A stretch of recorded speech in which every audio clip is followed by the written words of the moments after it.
Hello guys, ये video में let's try to understand the formal derivation for lower bound of a European put option price.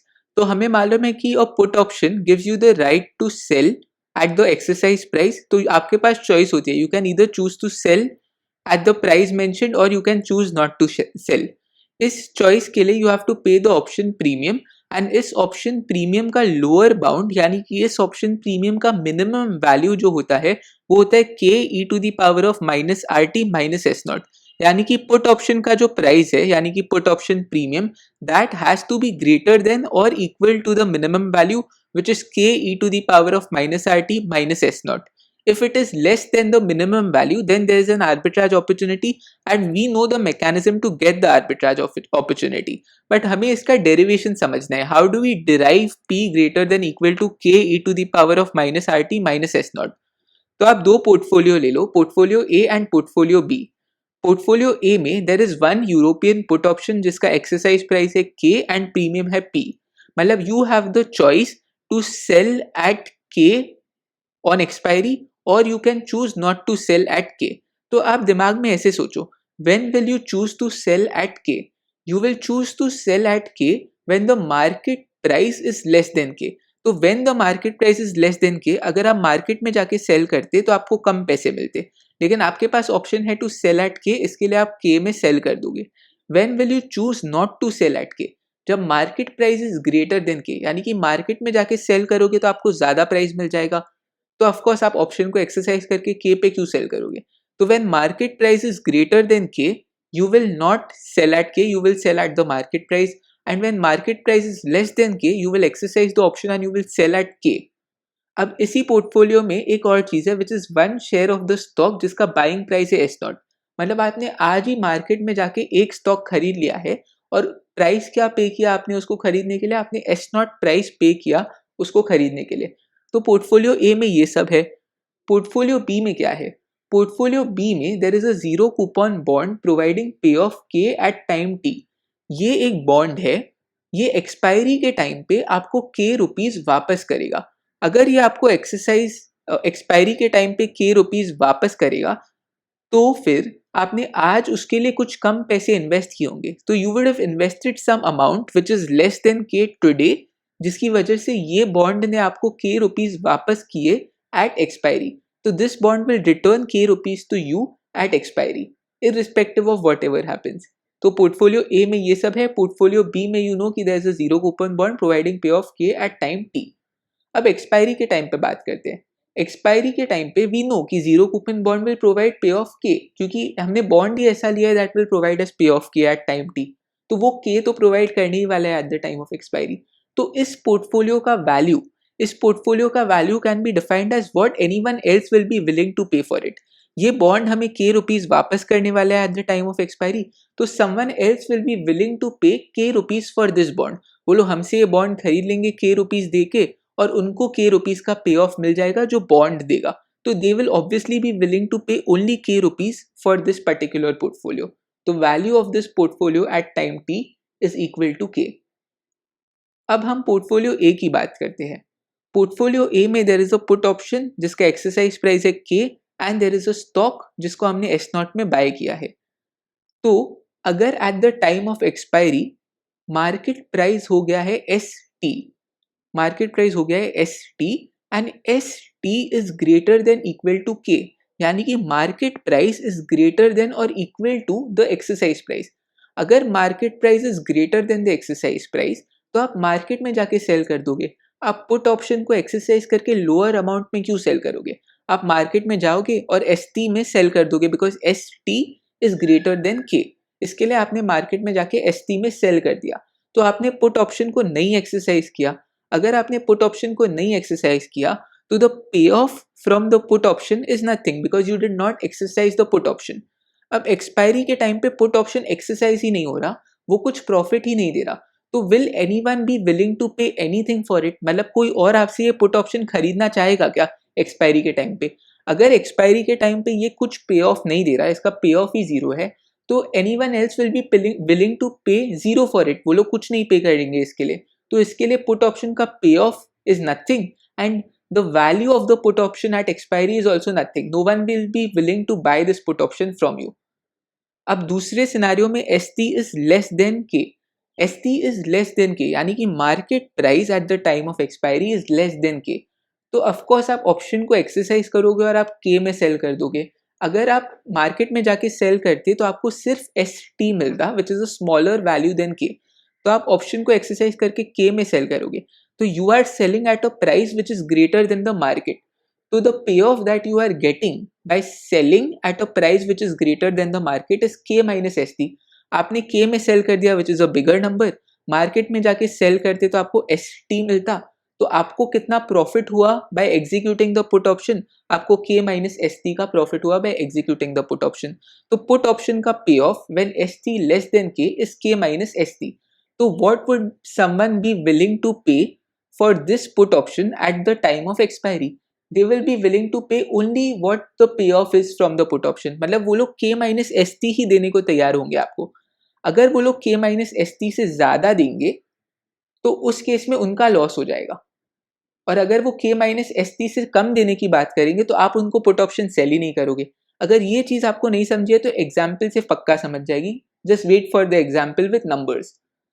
अब stock हमने S0 में buy किया. At the time of expiry price in the market हो गया है ST.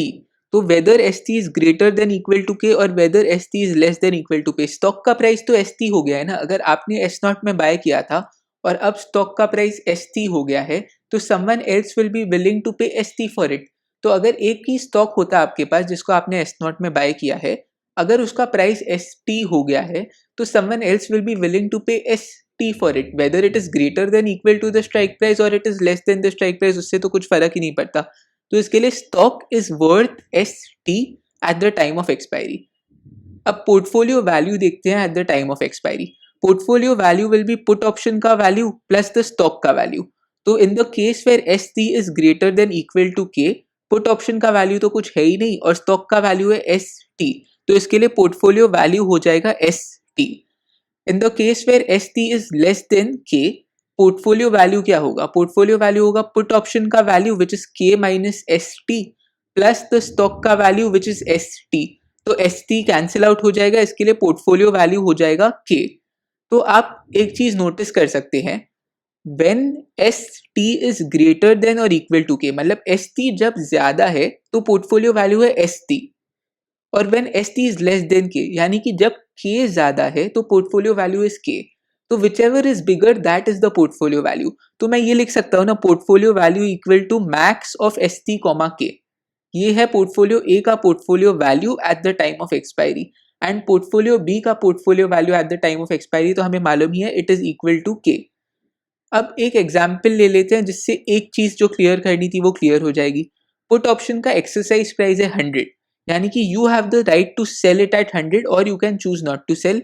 इसके लिए आपने प्रीमियम 10 रुपीज पे किया है एंड आपने 1 share of the stock buy कर लिया और आपका बाइंग प्राइस है 90 रुपीज. अब eight the time of expiry मैं बोल रहा हूँ मार्केट प्राइस हो गया है 90. मार्केट प्राइस हो गया है 90. आपका पुट ऑप्शन, आपका जो पुट ऑप्शन है that gives you the right to sell it at 100 और मार्केट में जाके सेल करोगे तो you will sell it at 90. तो ऑफकोर्स आप पुट ऑप्शन को एक्सरसाइज करके 100 में सेल कर दोगे. तो आपको पे ऑफ क्या आ रहा है फ्रॉम द पुट ऑप्शन, आपको प्रॉफिट क्या आ रहा है फ्रॉम द पुट ऑप्शन. आपको आ रहा है 100 में आपने सेल कर दिया, किसी और को सेल करना होता तो वो 90 में जाके सेल करता. तो आपका जो प्रॉफिट इन दिस केस है या the pay of in this case है वो है 100 minus 90 which is equal to 10. At expiry put option आपको 10 रुपीज का पे ऑफ दे रहा है. तो मैं ये बोल रहा हूँ द पुट ऑप्शन का वैल्यू इज ऑल्सो 10 रुपीज, क्योंकि if someone is willing to pay more than 10 rupees for it उसका लॉस हो जाएगा. उसका लॉस कैसे होगा if he pays more than 10 rupees for it. अगर वो 15 रुपीज देने को तैयार है इस पुट ऑप्शन के लिए तो उसने पुट ऑप्शन के लिए 15 रुपए दे दिए और ये पुट ऑप्शन उसको राइट टू सेल कितने में देता है. पुट ऑप्शन उसको देता है राइट टू सेल एट 100. तो उसको कितने पैसे आएंगे, उसको आएंगे 100 रुपीज और उसने इस पुट ऑप्शन के कितने पैसे दिए थे, उसने 15 रुपए इस पुट ऑप्शन के दिए थे. तो नेट नेट उसने 100 रुपीज मिले उसको because he sold at 100 by exercising the put option. But उसने 15 रुपीज पे भी किए थे तो उसको मिले 100 माइनस 15 विच इज 85 रुपीज. उसके पॉकेट में गए 85 रुपीज. लेकिन अगर वो मार्केट में जाके सेल करता तो मार्केट प्राइस 90 चल रहा था, मार्केट प्राइस 90 चल रहा था तो वो डायरेक्टली 90 में सेल कर सकता था और उसके पॉकेट में जाते 90 रुपीज़। तो उसने 10 रुपए से ज़्यादा दे दिए इस पुट ऑप्शन के लिए, उसने 15 रुपए दे दिए, तो उसको जो नेट नेट प्राइस मिला 85 मिला। लेकिन मार्केट में सेल करता तो उसको 90 रुपीज़ मिलते, तो उसका लॉस हो गया when he was paying more than 10 rupees for this put option.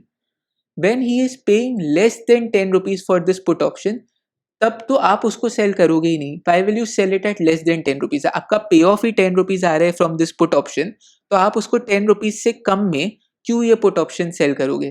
तो इसके लिए मैं बोल रहा हूँ पुट ऑप्शन का value in this case is 10 rupees. अब स्टॉक का वैल्यू तो क्या होगा? स्टॉक का वैल्यू तो एस टी ही होगा, which is the market price of the stock. तो S T is equal to 90। तो portfolio value in this case क्या हो जाएगा? Portfolio value in this case हो जाएगा 10 plus 90 which is equal to 100। और आप देख सकते हैं 100 was also the exercise price which is के।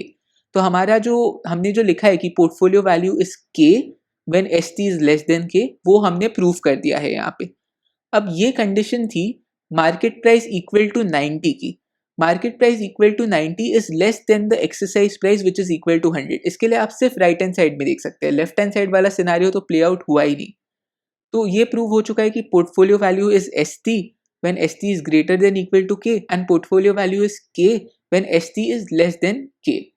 और हमें मालूम है portfolio value equal to max of S T comma K for portfolio A, and ये भी मालूम है कि पोर्टफोलियो बी के लिए इट इज के।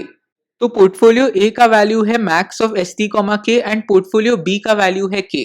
तो अब दो सिनेरियोज देखते हैं when S T is greater than K and when S T is less than K. When S T is greater than K, portfolio A का वैल्यू हो जाएगा max of S T comma K which is S T, and portfolio B का value हो जाएगा के। हमने पहले क्या बोला था? एस टी ग्रेटर देन के की बात कर रहे हैं हम, और पोर्टफोलियो ए का वैल्यू है एस टी, पोर्टफोलियो बी का वैल्यू है के। तो मैं ये बोल सकता हूँ कि in this scenario when S T greater than K, portfolio A is greater than portfolio B. अब दूसरे सिनेरियो की बात करते हैं when S T less than K. When S T less than K, portfolio A का value हो जाएगा max of S T comma K which will be equal to K, and portfolio B का value हो जाएगा K. तो इस scenario में when S T is less than K, portfolio A equal to portfolio B. So in one scenario, portfolio A was greater than portfolio B, and in the other scenario, portfolio A was equal to portfolio B. तो मैं ये बोल सकता हूँ ना कि portfolio A can only be greater than or equal to portfolio B. It can never be less than portfolio B. And ये मैं बोल सकता हूँ at the time of expiry. तो अगर मैं at the time of expiry बोल सकता हूँ, तो at any time this has to be true. तो at t equal to 0 भी ये true हो जाएगा। तो देखते हैं एट टी इक्वल टू 0 पे अगर ये ट्रू है तो इक्वेशन क्या बनती है? At T equal to 0 portfolio A का वैल्यू क्या होगा? पोर्टफोलियो में ए में एक पुट ऑप्शन था जिसका प्रीमियम था पी। तो एट टी इक्वल टू 0 वो पुट ऑप्शन का value will be equal to P, because that's what you will be willing to pay for it. तो पोर्टफोलियो ए में जो पुट ऑप्शन था उसका वैल्यू था पी। पोर्टफोलियो ए में और क्या था पोर्टफोलियो ए में एक स्टॉक भी था जिसका वैल्यू था S naught. You will be willing to pay S naught for it. तो पोर्टफोलियो ए में there were two things, there was a put option जिसका वैल्यू था P and there was a stock जिसका value था S naught. तो portfolio A का value हो जाएगा P plus S naught. Portfolio B का वैल्यू क्या होगा? पोर्टफोलियो बी का वैल्यू हो जाएगा at expiry that bond was giving as a पे ऑफ के। तो at T equal to 0 the value of the bond will be the present value of k, which will be equal to k e to the power of minus rt. तो portfolio A का value है p plus S naught and portfolio B का value है k e to the power of minus rt. तो मैं ये बोल सकता हूँ कि p plus S naught has to be greater than और equal to k e to the power of minus rt. अगर मैं ये बोल सकता हूँ तो इसको रीअरेंज कर सकते हैं हम, which will become the equation p greater than equal to k e to the power of minus rt minus s naught, which is the lower bound for put option price for non-dividend paying stock.